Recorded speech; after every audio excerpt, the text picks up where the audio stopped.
Você provavelmente já sabe como fatorar um número, né? Mas um polinômio, você sabe? Por exemplo, 10x ao quadrado mais 30x ao quadrado. Como que podemos fatorar esse número? Observem que esses dois polinômios, eles têm a mesma terminação, né? X ao quadrado. E daí? Isso a gente chama de fator comum. Ou seja, o fator comum dessa expressão que a gente está querendo fatorar é x ao quadrado. Beleza.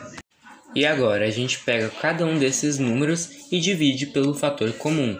10x ao quadrado dividido pelo fator comum, o x ao quadrado, é somente 10. E 30x ao quadrado dividido por esse x ao quadrado é somente 30. Com isso temos o resultado final, x ao quadrado vezes 10 mais 30. Se a gente aplicar a propriedade distributiva ou chuveirinho, a gente fizer as multiplicações, a gente vai ter como resultado novamente o 10x ao quadrado mais 30x ao quadrado. Isso é o que a gente chama, né, de prova real.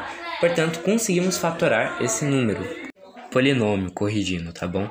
Mas nesse caso aí, qual vai ser o resultado? Qual vai ser o fator comum?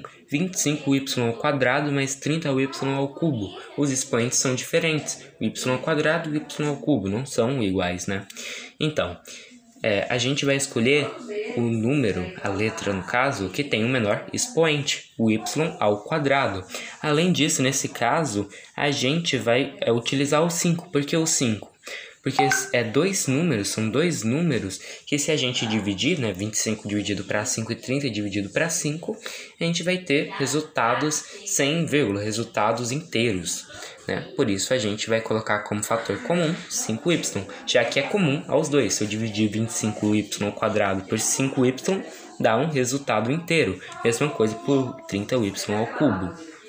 Isso é o que a gente chama de fatoração pelo fator comum. Vamos para o segundo caso, que é o caso do agrupamento. Nesse polinômio, a gente vai ter que usar a fatoração pelo agrupamento. Por quê? Porque não tem como a gente encontrar apenas um fator comum nesse polinômio, né?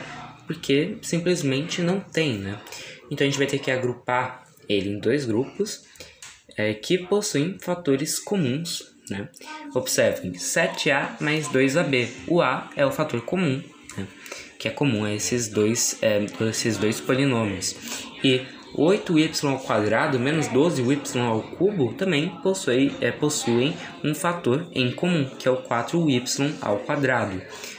Calculando, a gente vai ter esse resultado aí. E agora, como que resolvemos essa expressão algébrica? Eu falei, né? A gente tem que prestar atenção nos detalhes. E se a gente analisar bem, essa expressão se trata de um resultado de um produto notável, mais especificamente de um quadrado da soma de dois termos. Dentro do conteúdo de produtos notáveis, a gente tem vários tipos. E um desses é esse quadrado da soma de dois termos. E o que é isso?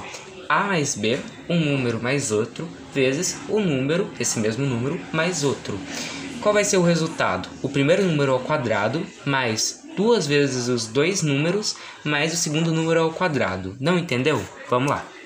A expressão algébrica que a gente viu é igual ao resultado final daquele produto notável, da soma. Então, o que a gente tem que fazer? A gente tem que transformar esse resultado final no começo, que é esse a mais b vezes o a mais b. Como que a gente faz isso? A gente tem que passar o a ao quadrado, que é o 9y ao quadrado, para a. Como que a gente faz isso? Fazendo a raiz quadrada. A raiz quadrada de 9y ao quadrado é 3y.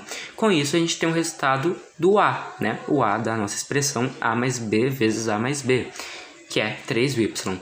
Mesma coisa para o b. O b ao quadrado é 16. O b vai ser a raiz do 16, que é igual a 4. Substituindo as letras pelos números que a gente descobriu, a gente tem como resultado 3y mais 4 vezes 3y mais 4. Ou somente, né, 3y mais 4 ao quadrado, que é a mesma coisa, né? Enfim, conseguimos fatorar essa expressão algébrica. Por último, vamos resolver a seguinte expressão, 0,25 menos 1,44m ao quadrado. Esse é um exemplo de diferença de dois quadrados. 0,25 equivale a a ao quadrado e menos 1,44m ao quadrado é igual ao b ao quadrado. O que a gente tem que fazer? A gente tem que tirar esse 2, né, esse elevado a 2. Como que a gente faz isso? Por meio da raiz quadrada. Com isso, a gente vai ter o seguinte resultado. 0,5, né? 0,5 é o resultado da raiz quadrada, mais 1,2m vezes 0,5 menos 1,2m. Esse vai ser o resultado, né? Com essa expressãozinha que está aparecendo embaixo, né? O A mais B vezes A menos B.